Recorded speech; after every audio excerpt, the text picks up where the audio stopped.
নমস্কার। আমরা আজকে জানব শ্রীকৃষ্ণ আসলে কে। তিনি কি আসলেই ভগবান? তার যে লীলা, ওই লীলার পেছনে উদ্দেশ্য কি? তিনি বাস্তবিক পক্ষে তার ভক্তদের নিকট কিভাবে পূজিত হন?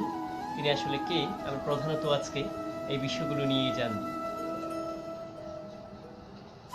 যদি ভগবানকে সংজ্ঞায়িত করতে হয় তবে অবশ্যই আমাদের ৬টি বিষয়কে মাথায় রাখতে হবে।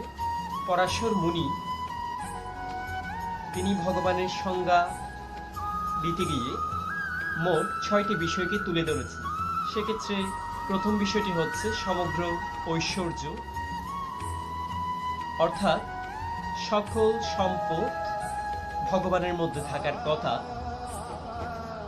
দেন তিনি বলেছেন সমগ্র বীর্য, অর্থাৎ শক্তিমত্তা, সকল শক্তি ভগবান নিজেই বহন করবেন। সমগ্র যশ মানে সম্মান, এই মহাবিশ্বের সকল সম্মানের অধিকারী একমাত্র ভগবানের পক্ষেই হওয়া সম্ভব। সমগ্র শ্রী অর্থাৎ সৌন্দর্য, এই সৌন্দর্য একমাত্র ভগবানই ধারণ করতে পারবেন। সমগ্র জ্ঞান অর্থাৎ বিদ্যা, সকল বিদ্যা জাগতিক হোক পারমাত্মিক হোক, সকল বিদ্যা কেবলমাত্র ভগবানের মাধ্যমেই ধারণ করা সম্ভব। সর্বোপরি সকল অর্থাৎ সমগ্র বৈরাগ্য, সর্ববিষয়ে অনাসক্তি কেবলমাত্র ভগবানের মাধ্যমেই রাখা সম্ভব।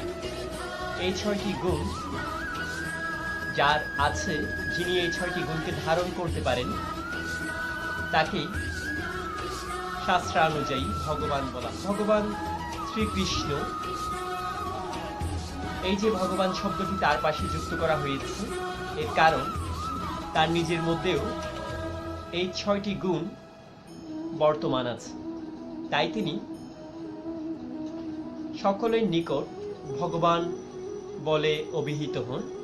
অর্থাৎ যেহেতু শ্রীকৃষ্ণের নিকট এই ৬টি গুণ, সমগ্র ঐশ্বর্য, সমগ্র বীর্য অর্থাৎ শক্তিমত্তা, সমগ্র যশ অর্থাৎ সম্মান, সমগ্র শ্রী অর্থাৎ সৌন্দর্য, সমগ্র জ্ঞান অর্থাৎ বিদ্যা এবং সমগ্র বৈরাগ্য, সর্ববিষয়ে অনাসক্তি, এই ৬টা গুণ কেবলমাত্র ভগবানই ধারণ করতে পারেন।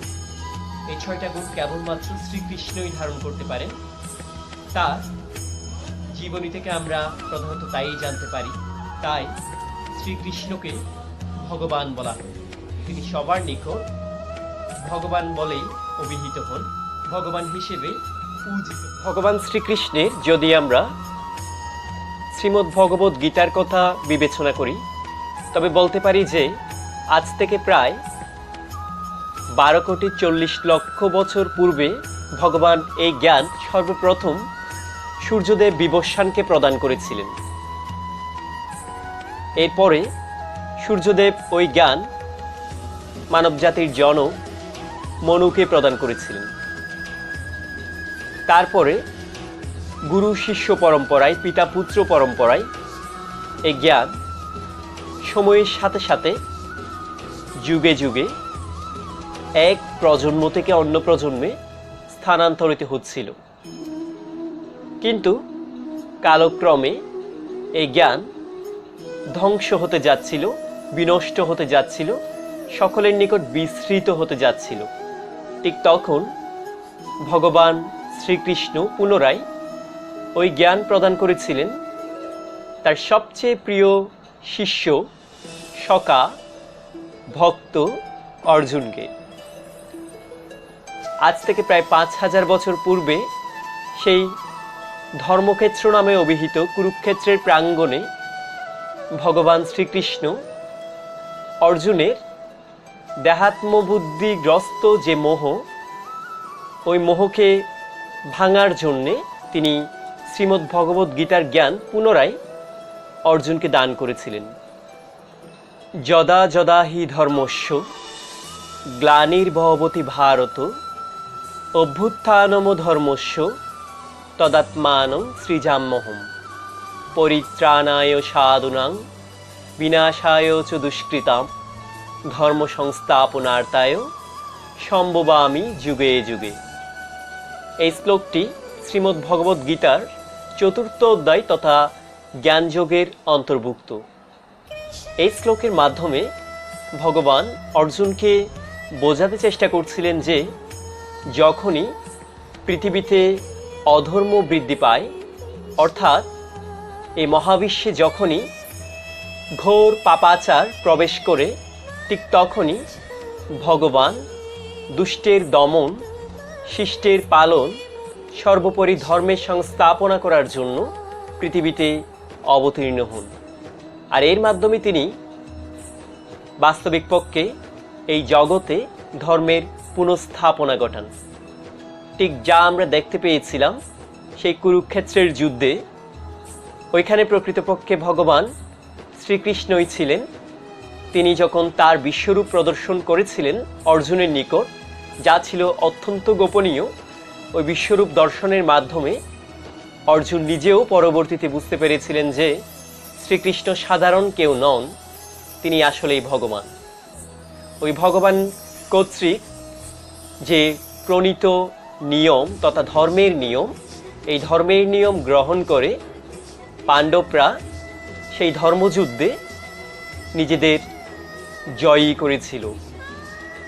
আর অধর্মের পক্ষ গ্রহণ করার কারণে, ধর্ম ধারণ না করার কারণে কৌরবদের সেই ধর্মযুদ্ধে পরাজয় ঘটেছিল, পতন হয়েছিল। এর মাধ্যমেই প্রকৃতপক্ষে ভগবান শ্রীকৃষ্ণ নিজেই পৃথিবীতে ধর্মের সংস্থাপনা করেছিলেন। ভগবানের ক্ষেত্রে আসলে 3টি বিষয় আছে। প্রথম বিষয়কে বলা হয়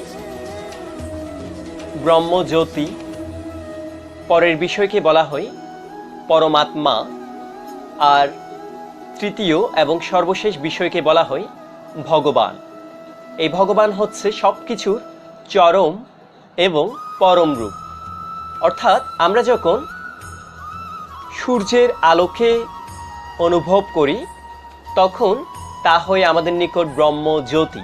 জাস্ট ভগবানের অস্তিত্বকে অনুভব করছি মাত্র, আমরা ভগবানকে ডিরেক্টলি অর্থাৎ সরাসরিভাবে পর্যবেক্ষণ করছি না। কিন্তু সূর্যটা যে জায়গায় আছে ওই জায়গাটাকে বলা হয় সূর্য গোলক। ওই সূর্য গোলককে প্রদর্শন করার অর্থ হচ্ছে আমরা পরমাত্মাকে প্রদর্শন করছি, তারপরেও আমরা ভগবানের যে চরম তথা পরম রূপ, ভগবান রূপ, ওই রূপটা দর্শন করছি না। সর্বশেষ আমরা যখন প্রকৃতপক্ষে ভগবানের প্রতি ভক্তি প্রদর্শন করতে পারবো, ভগবানের ভক্ত হতে পারবো, তখন আমরা ভগবানের চরম তথা পরম রূপ অর্থাৎ সূর্যকেই আমরা দর্শন করতে পারবো তথা ভগবানকেই আমরা দর্শন করতে পারবো। তাই হবে আমাদের প্রকৃত অর্জন, ভগবানকে লাভ করা।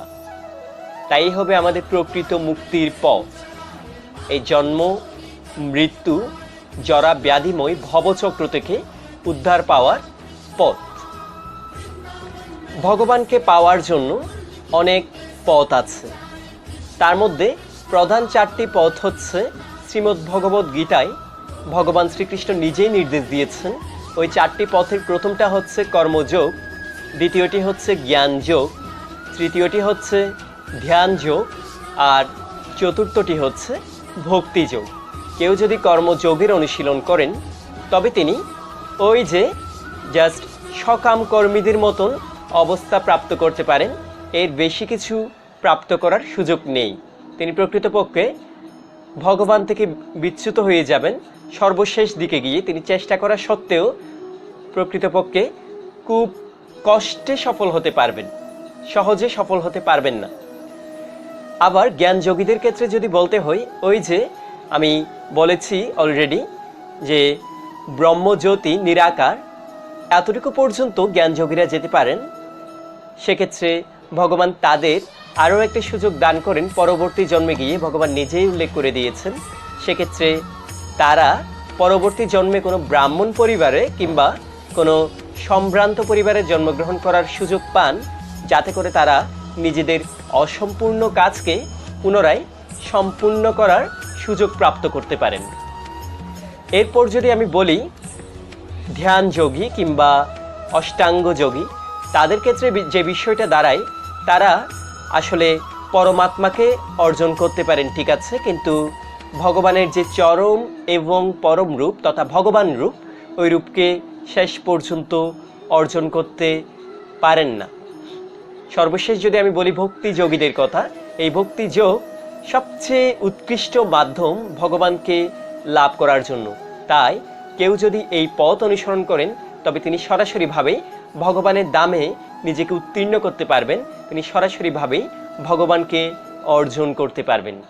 তাই আমাদের সকলের উচিত ভক্তিযোগের পন্থাকে অনুসরণ করে ভগবানের চরণে আত্মনিবেদন করে সর্বোপরি ভগবানের ধাম তথা বৈকুণ্ঠ ধামে গমন করার প্রচেষ্টা করা। শ্রীকৃষ্ণ এবং শ্রী বিষ্ণুর মাঝে একটি পার্থক্য আছে, আবার তারা কিন্তু একই ব্যক্তি, একই বিষয়, একই সত্তা। তাহলে আমি যদি বলতে যাই বিষয়টি কি দাঁড়ায়, শ্রীকৃষ্ণ হচ্ছেন, তিনি আসলে বাসায় আছেন এইরকম একজন ব্যক্তি, কিন্তু শ্রী বিষ্ণু হচ্ছেন তিনি ঠিক একই ব্যক্তি যখন নিজের অফিসে থাকবেন, তখন তার যে প্রেক্ষাপট তৈরি হবে তাই শ্রী বিষ্ণুকে বোঝানো হয়। অর্থাৎ বিষয়টি দাঁড়াচ্ছে শ্রীকৃষ্ণ আনঅফিসিয়াল, তিনি অনানুষ্ঠানিক, তিনি ইনফর্মাল, আর শ্রী বিষ্ণু অফিসিয়াল, তিনি আনুষ্ঠানিক, তিনি ফর্মাল। পার্থক্য হচ্ছে শুধু এইটুকুই, আসলে দুইজনই একই ব্যক্তিরই নির্দেশক, কিন্তু একজন ফর্মাল হলেও আরেকজন ইনফর্মাল, এটাই হচ্ছে পার্থক্য।